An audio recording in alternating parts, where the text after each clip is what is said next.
이맘때쯤 되면 우리 성도님들은 어떠신지 모르겠지만 이제 가을이 깊어가고 한 해가 저물어가기 때문에 나는 올 한 해 동안 얼마나 잘 살았는가라고 하는 것을 돌아보게 되는 마음이 생겨나는 것이 당연한 것 같습니다.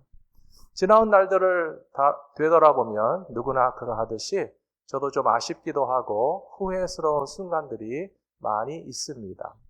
그러면서도 어떻게 더 주님의 뜻을 잘 감당하며 살아야 될지 말씀도 보게 되고 방법도 찾게 되는 것이 사실입니다. 다니엘 핑크라고 하는 미래학자가 코로나 팬데믹 시대를 지나가면서 세상의 많은 사람들은 어떠한 일로 후회하고 있을까 궁금한 마음에 웹사이트를 만들었습니다. World Regret Survey라고 하는 웹사이트를 만들어서 당신들이 후회하는 것은 무엇이 있는지 답을 달라고 했는데요. 세계에서 수만 명의 사람들이 그 웹사이트에 답을 올려주었다고 합니다. 그래서 이 다니엘 핑크라고 하는 사람이 세계 많은 사람들이 후회하는 그런 후회들을 4가지 종류로 묶어서 분류해 봤는데요. 그 중에 첫 번째는 나는 나의 삶의 안정적인 상황을 만들어 놓지 못하는 것을 후회한다라고 말했습니다. 쉽게 말하자면 은퇴 후에 어떻게 살지를 미리 준비하지 못했거나 노후의 삶을 어떻게 무엇을 하면서 살아야 될지를 준비하지 못한 것이 후회스럽다라고 대답하는 사람이 많았다고 합니다. 두 번째로는 기회가 있었던지 없었던지 하고자 한 일들을 시도해 보지도 못하고 망설이다가 지나가 버린 기회를 후회한다라고 하는 대답이 많이 있었다고 합니다. 많은 분들이 과거에 꿈도 있고 비전도 있고 하고 싶은 마음도 있어서 뭔가 해야지까지라고 마음을 먹었지만 그러나 정작 시도해보지도 못한 일들이 많이 있으신 것이 분명한 것 같습니다. 세 번째로 사람들이 많이 후회하는 것 중에는 도덕적으로나 양심적으로 옳지 못한 행동을 하였던 것을 후회한다고 대답을 올렸습니다. 철없을 때 겁도 없이 나쁜 생각과 행동을 저지른 것에 대해서는 결국은 후회하게 된다는 것을 알려주는 것 같습니다. 네 번째로 세계 많은 사람들이 제일로 후회한다라고 하는 답이 많이 있었던 것은 사랑하는 사람에게 사랑을 많이 표현하지 못한 것을 후회한다라고 하는 답이 제일 많았다고 합니다. 특별히 코로나 팬데믹을 지나면서 우리는 세상에 많은 슬프고 아픈 그런 소식들을 뉴스로 많이 보았습니다. 어디서 갑자기 알지도 못하던 바이러스가 나타나서 많은 사람들이 병에 걸리고 생명을 잃은 사람들도 얼마나 많았는지를 잘 알고 계실 것입니다. 초기에 세계 많은 사람들이 당황했습니다. 백신도 없었고요. 어떻게 치료하는지도 몰랐는데 순식간에 호흡기 질환이 악화되어서 온몸에 염증이 퍼지고 응급실 들어간 지 하루 이틀 지나서 세상을 떠나시는 분들이 많았기 때문에 정말 이런 후회가 많을 수밖에 없었던 것 같습니다. 사랑하는 부모님에게 사랑한다는 말도 전해드리기 전에 세상 떠난 분들이 많았고요. 사랑하는 자녀를 더 품에 안고 한 번 더 사랑한다는 표현을 해보기도 전에 생명이 떠나간 경우도 많이 있었습니다. 게다가 사랑하는 배우자, 남편이나 아내가 이 코로나 질병에 걸렸을 때 격리되어서 병실에 들어가지도 못하고 마지막 순간에도 함께하지 못한 채 세상을 떠나시게 된 그런 사연들이 너무 많았기 때문에 결국은 사람들이 크게 후회하는 것 중에 가장 대표적인 것은 사랑하는 사람에게 사랑한다는 말을 한 번 더 할 수 있는 기회를 놓쳤고 사랑하는 사람에게 사랑을 표현할 수 있는 기회를 갖지 못한 것을 굉장히 후회스럽게 생각한다라고 하면서 이것을 조사하신 분이 하시는 말씀이 후회하지 않으시려면 지금 기회가 있을 때 바로 사랑한다는 말과 사랑한다는 표현을 더 많이 하십시오라고 권하는 글을 제가 읽어보았습니다. 어떤 사람들은 후회에 대해서 굉장히 부정적으로 생각하는 분들이 있습니다. 후회하면 무슨 소용이 있나? 그래서 나는 절대 후회는 안 하고 살란다라고 큰소리 치시는 분들도 있는데요. 그런 분들도 후회할 것이 있는 것만은 사실입니다. 그렇기 때문에 후회라고 하는 것 자체를 나쁘게 생각하실 필요는 없습니다. 이 후회에 대해서 연구하신 분이 하시는 말씀이 사람과 짐승이 다른 점이 있다면 후회를 통해서 자기를 반성하고 내 삶을 변화시키고 훨씬 더 성숙하고 발전시킬 수 있는 기회는 오히려 인간에게 있기 때문에 적당한 후회는 필요한 것이다 라고 말하는 것을 제가 보았습니다. 짐승들도 실수를 통해서 경험을 통해서 배웁니다. 하지만 아주 기본적인 것입니다. 막힌 길로 갔다가 돌아 나오는 정도는 짐승도 할 수 있습니다. 전기나 덫에 탁 걸려서 놀라게 되면 그쪽으로 가면 안 된다 정도는 짐승들도 압니다. 하지만 사람은 훨씬 더 깊은 성찰과 반성을 통해서 내가 왜 그런 말과 행동을 했었고 혹은 해야 되는 것을 왜 하지 않았던가를 되돌아보면서 훨씬 더 발전할 수 있는 기회는 사람에게 있기 때문에 후회는 유익한 면이 분명히 있다라고 이야기해주고 있었습니다. 그러면서 이 저자가 하는 말이 오히려 정신질환이 있는 분들이라든지 치매 상태가 심해지시면 전혀 후회조차 하지 않으신다. 그래서 생각해보면 우리가 아직도 후회할 수 있다는 것은 굉장히 건강하다는 것이기 때문에 내 자신의 삶을 돌아보고 반성하고 후회하면서 발전할 수 있는 기회가 있다면 그것을 노력하는 편이 더 유익하다라고 하는 글을 제가 읽어보았습니다. 더 나아가서 저는 오늘 본문 말씀 고린도후서 7장을 읽으면서요. 하나님의 뜻대로 하는 근심도 있다라고 하는 말씀을 보았습니다. 하나님의 뜻 안에서 후회하는 일도 필요하다라고 하는 것을 보았기 때문에 과연 믿음의 사람들이 하나님의 뜻 안에서 어떤 후회와 근심을 통해서 우리의 신앙을 발전시킬 것인가라고 하는 내용을 오늘 성도님들과 함께 나누기를 원합니다. 첫 번째로 하나님의 자녀된 우리들은 거룩함을 삶의 목적으로 삼아야 한다라고 가르쳐 주시고 있습니다. 고린도후서 7장 1절에 보시면 그런즉 사랑하는 자들아 이 약속을 가진 우리는 하나님을 두려워하는 가운데서 거룩함을 온전히 이루어 육과 영의 온갖 더러운 것에서 자신을 깨끗하게 하자라고 되어 있습니다. 여기 말씀에서 먼저 우리가 주목하셔야 될 것은 이 약속을 가진 우리라고 되어 있습니다. 우리는 무슨 약속을 가진 사람이길래 하나님을 두려워해야 되고 거룩함을 이루어야 되고 온갖 더러운 것에서 우리들 자신을 깨끗하게 해야 하는가 하면 7장 1절의 말씀이잖아요. 그 바로 직전에 나오는 고린도후서 6장 18절 말씀에서 너희에게 하나님께서 아버지가 되시고 너희는 하나님에게 자녀가 된다라고 하는 그런 약속을 받았기 때문에 사랑하는 성도 여러분, 우리 모두는 하나님의 자녀가 되는 약속을 받았다는 사실을 믿으시기 바랍니다. 하나님의 자녀이기 때문에 거룩해야 된다는 거예요. 하나님의 자녀이기 때문에 정결해야 된다는 거예요. 하나님의 자녀이기 때문에 하나님을 두려워해야 된다는 거예요. 다른 아버지는 무서워하실 필요가 없어요. 우리 아버지를 경외하시기 바랍니다. 다른 자식 같으면 안 거룩해도 될지 모르겠어요. 하나님의 자녀이기 때문에 거룩하시기 바랍니다. 하나님의 소유된 백성이기 때문에 우리에게 정결하기를 원하신다는 사실을 믿으시기 바랍니다. 그것을 위해서 하나님의 약속을 받아 누릴 수 있는 길로 인도해 주실 줄로 믿습니다. 지난 며칠 동안에 우리는 새벽기도 본문에서 창세기에 등장하는 야곱의 모습을 보았습니다.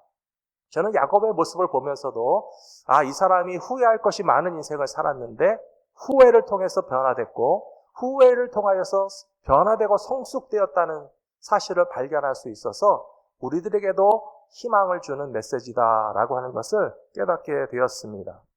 세월이 흐르고 나서 야곱이 많은 후회를 하니까 정말 달라졌습니다. 어디서 그것이 확연하게 차이가 나는가 하면요.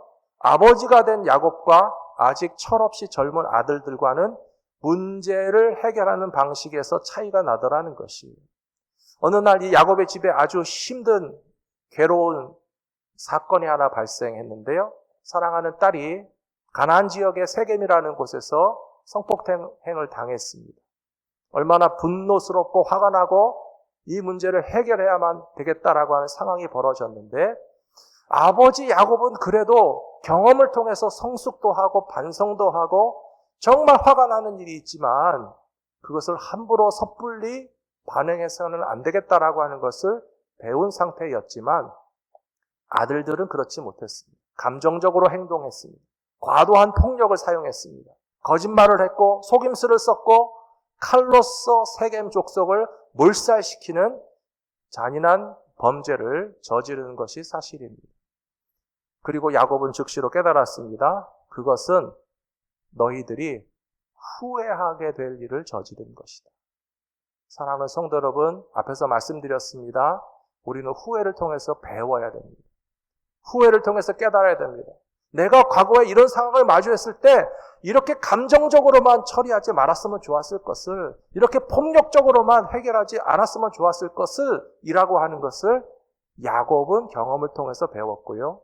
아들들은 아직 그것을 알지 못해서 그냥 이를 섣불리 저질러 버렸다는 사실을 깨닫게 됩니다. 해결하기 힘든 문제를 마주했을 때 하나님께서는 야곱에게요, 이제는 베델로 올라와라, 그렇게 말씀하셨습니다. 하나님께서 야곱과 야곱의 가정을 베델로 인도하신다는 것을 깨닫고서 야곱이 한 일은 바로 정결과 거룩을 위한 실천을 했다는 사실입니다. 식구들을 다 모아놓고 아버지가 식구들에게 명령합니다. 너희가 세겜 족속을 치러 가서, 보복하러 가서 할례받고 고통스러워하는 남자들을 다 죽였지. 그리고 그들의 집에 들어가서 쓸모있고 비싸고 좋은 것은 다 뺏어가지고 왔지. 그 가운데서 우상과 금고리를 다 땅에 파묻어라 라고 얘기했습니다. 집집마다 귀한 것이 한두 개쯤은 있습니다. 약탈을 하면 전리품을 빼앗아 옵니다.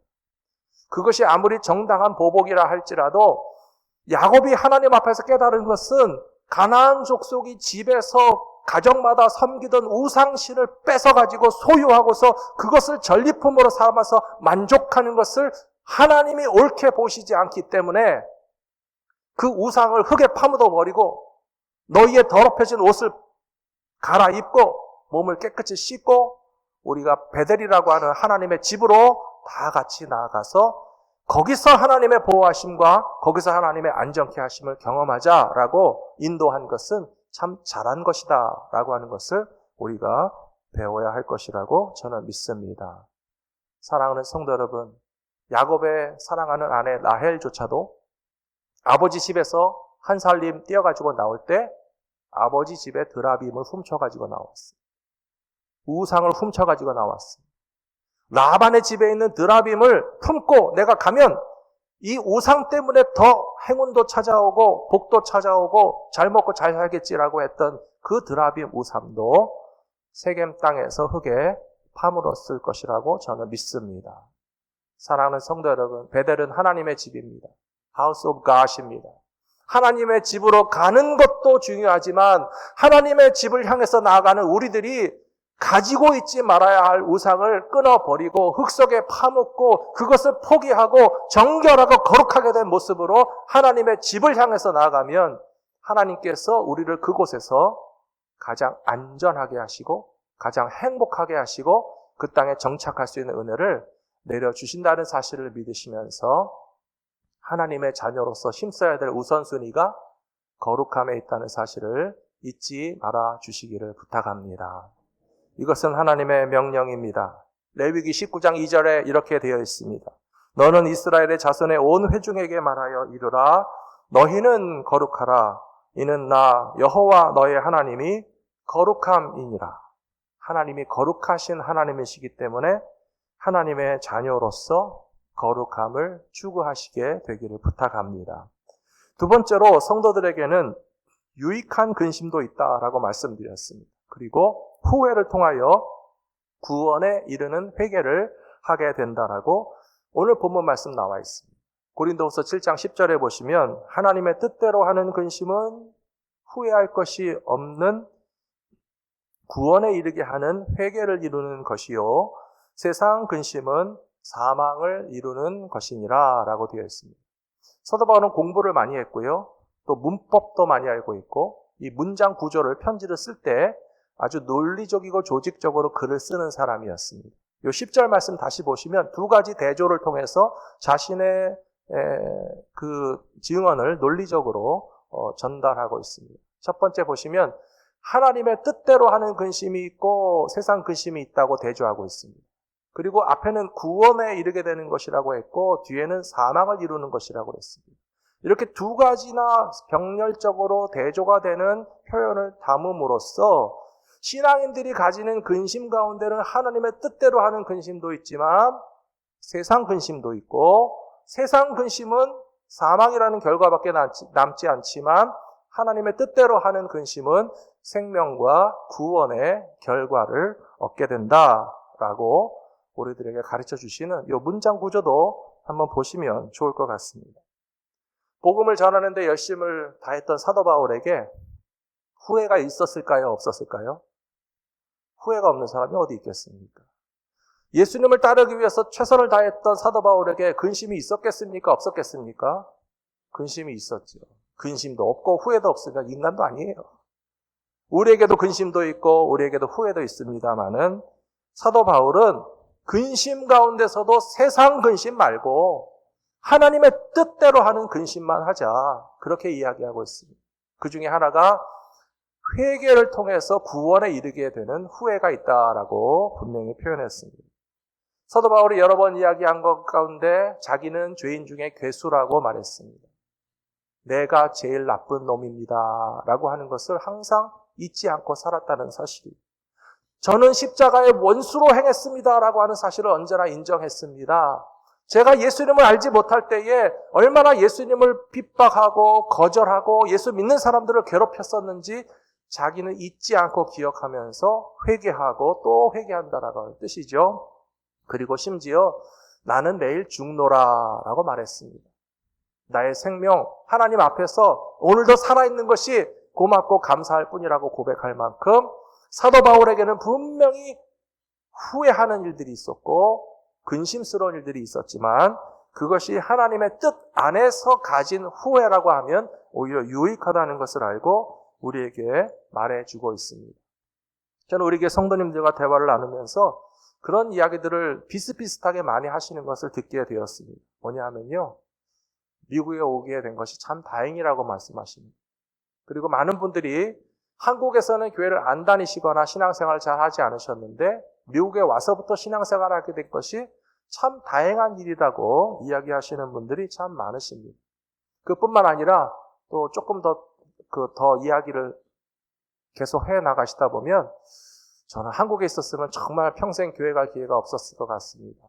그리고 평생 교회 갈 기회가 없었더라면 한국 사회에서 생활하면서 얼마나 많은 죄를 더 짓게 되었을지 참 아득하고 미국에 와서 신앙생활하는 것을 참 다행으로 생각한다라고 말씀하시는 분들이 많으셨습니다. 그뿐만 아니라 또 많은 분들은 이렇게 미국에 와서 신앙생활하고 있기 때문에 내 영혼이 구원받았을 뿐만 아니라 내 육신의 건강까지도 더 좋아지게 된 것이 감사하다라고 이야기하시는 것을 들으면서 그것이 참으로 하나님의 뜻 안에서의 아름다운 후회이고 한국에서 살지 않고 미국에 와서 신앙생활하게 된 것이 얼마나 감사한 일인지 고백하시는 성도님들의 삶 가운데서 하나님의 은혜가 충만하게 함께 계시다는 사실을 발견하게 됩니다. 사랑하는 성도 여러분, 오직 하나님의 뜻 안에서만 후회하시고 더 귀하고 강한 믿음 가지시게 되기를 축복합니다. 세 번째로, 세상의 헛된 근심들은 믿음으로 떨쳐내는 것이 하나님의 자녀들의 생활 방식이 되어야 된다고 우리에게 가르쳐 주시고 있습니다. 좀 어려운 말씀이지만 11절의 말씀을 보시면요, 보라, 하나님의 뜻대로 하게 된 이 근심이 너희로 얼마나 간절하게 하며 변증하게 하며 분하게 하며 두렵게 하며 사모하게 하며 열심 있게 하며 벌하게 하였는가. 너희가 그 일에 대하여 일체 너희 자신의 깨끗함을 나타내었느니라 라고 말하고 있습니다. 뭐가 좀 복잡하게 많이 있지만요, 이거 한꺼번에 말씀드리자면 하나님의 뜻 안에서 후회도 하고 근심도 하는 사람들은 믿음의 성숙과 성장함을 이루게 될 줄로 믿습니다. 내가 과거에 믿음대로 살지 못했던 것을 생각하니까 지금 간절하게 되는 거예요. 내가 과거에는 하나님의 말씀을 깨닫지 못하고 살았기 때문에 지금 더 변증하게 되고 분한 마음도 생겨나게 되고 두려워하는 마음도 생겨나고 더 하나님의 은혜와 사랑을 사모하게 하고 열심도 있게 하는 것을 보면 하나님의 뜻 안에 있는 후회는 우리의 믿음의 성숙함에 큰 도움을 주게 될 것이라고 믿습니다. 앞에서 소개해드린 미래학자 데니엘 핑크라고 하는 사람은 후회가 유익한 것도 있지만 쓸데없는 후회도 분명히 있다라고 말했습니다. 그래서 우리에게 중요한 후회는 후회하고 쓸모없는 후회는 후회하지 말라고 가르쳐 주는 것을 제가 봤는데요. 예를 들면 작년에 나는 왜 이런 신발을 샀을까? 1년이 지난 다음에 후회하는 것은 쓸데없는 후회라고 하는 것입니다. 나는 오늘 왜 짜장면을 안 먹고 짬뽕을 먹었을까라고 하는 것도 후회해봤자 아무것도 달라지는 것이 없는 정말 쓸모없는 후회는 하실 필요도 없고 예수님께서 우리에게 말씀하신 것이 있지 않습니까? 염려하지 마라. 무엇을 먹을까, 무엇을 마실까 염려하지 말라고 예수님 말씀하시고요.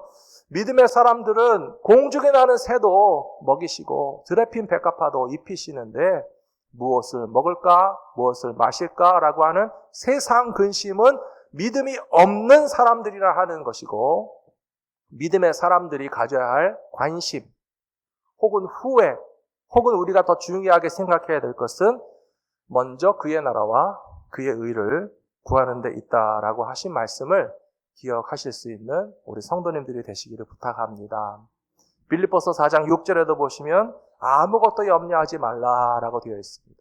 이 말씀을 거기까지만 딱 읽으시고 염려는 그냥 아무것도 안 해도 되는구나라고 멈추시면 안 됩니다. 계속 읽어 내려가시다 보면 그렇지만 모든 일에 기도와 간구로 너희의 구할 것을 감사함으로 하나님께 아뢰라라고 되어 있습니다. 정말 아무 근심 걱정도 없고 심지어 생각도 없이 살아간다면 기도할 게 있겠습니까? 없겠습니까? 기도도 안 하겠죠? 염려는 하지 않지만 기도를 하라는 뜻을 잘 해석하시기 바랍니다. 무엇을 먹을까, 무엇을 마실까 사소한 것에 대한 염려는 떨쳐버려야 되겠지만 그래도 우리는 기도해야 될 것이 있고 그래도 우리는 간구해야 될 것이 있고 하나님 앞에서 감사함으로 아랠 기도의 제목이 우리 성도님들에게 다 있으실 것이라고 저는 믿습니다. 최근 들어서 제가 가진 가장 큰 기도의 제목은 어떻게 하면 젊은 세대들을 주님 앞으로 다시 인도하게 될까라고 하는 것이 요즘 저의 가장 큰 기도 제목입니다. 우리 장로님들과도 지난 주일 당회 때 젊은 세대를 부흥하기 위한 방법을 우리 장로님들과 함께 찾고 기도하고 시도하기를 원한다라고 제가 부탁드렸고요. 장로님들께서 저에게 해보시라고 말씀해 주셔서 얼마나 든든하고 감사한지 모르겠습니다. 이런 명언이 있다고 합니다. 나무를 심기에 가장 좋은 때는 20년 전이다. 그 다음으로 좋은 때는 바로 지금이다 라고 하는 말이 있습니다. 나무를 20년 전에 심어놨으면 얼마나 좋았겠습니까? 지금 아주 20년 넘게 큰 나무가 됐을 텐데요. 그것을 지나간 일을 놓고 후회만 하면 소용이 없고 나무를 심기에 가장 좋은 때는 20년 전이었거나 바로 지금이라는 말을 우리가 기억할 필요가 있는 것 같습니다. 저희 교회 세대 분포를 쭉 분석하고 들여다보면서 20대, 30대가 텅 비어있는 것을 보면서 기도가 절로 나온다고 말씀드렸습니다. 그래서 저는 지난 주간에 저희 교회 동쪽과 서쪽에 있는 미국의 아주 유명하고 큰 캠퍼스에서 사역하시는 두 분의 목사님과 전화 통화를 하고 대화를 나누면서 캠퍼스에 전도하고 유학생들을 초청하고 젊은 세대를 교회로 인도하기 위해서는 어떻게 하면 좋겠습니까? 장시간 대화를 나눴습니다. 그리고는 충격도 받고 도전도 받았습니다. 하나의 유명한 캠퍼스에서 거의 20년 가까이 캠퍼스 사역하신 목사님께서 하시는 말씀이요. 20년 동안 그 캠퍼스에 들어가서 복음을 전하고 예수의 이름을 증거하기를 힘썼지만 세월이 가면 갈수록 그 학교에서 밀려나고 쫓겨나고 거절당하고 과거에는 캠퍼스 안에서 복음을 전하고 예배를 드리는 일이 가능했었는데 최근 몇 년 동안에는 그것이 불가능해서 아예 캠퍼스를 나와서 학교 가까운 곳에서 교회를 만들어 놓고 복음 전하고 있는데 강 목사님이 만일에 그 캠퍼스에 있는 유학생들을 전도하거나 초청하기 위해서 어디 글을 올린다면 다른 종교 활동이나 각종 다른 모임에 대해서는 다 허락하고 환영하겠지만 교회에서 기독교 행사를 가지겠다고 홍보를 한다 그러면 분명히 거절을 당하고 방해를 받고 금지당할 것입니다. 라고 말씀하셨습니다. 못하게 한다고 해서 안 하면 되겠습니까? 제가 말씀드린 것처럼 안 하고 후회하는 것보다는 되든지 안 되든지 더 해봐야 되겠다라고 하는 오기가 발동하게 됐습니다. 우리 성도님들과 함께 거절당하고 거부당하고 교회에서 가진 행사라면 학생들에게 홍보조차 할 수 없다라고 하는 복음 증거의 사명에 동참해 주시기를 부탁드리겠습니다. 또 한 군데 유명한 캠퍼스 앞에서 교회를 하시는 목사님과 대화를 나눴습니다. 그 목사님 하시는 말씀은요, 그 교회는 젊은이들밖에 없다고 그래요.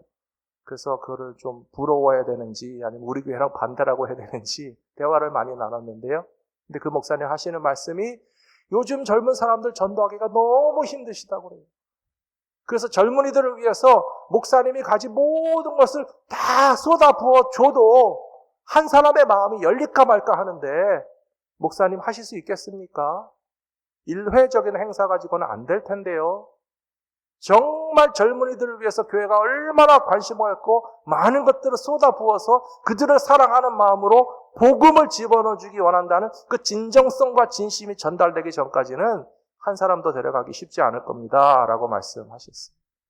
거기에도 역시 저의 오기가 발동해서 우리가 한번 해보자 하는 생각이 들었습니다. 사랑하는 성도 여러분, 나무를 심기에 제일 좋은 때는 20년 전일 수도 있지만 바로 지금입니다.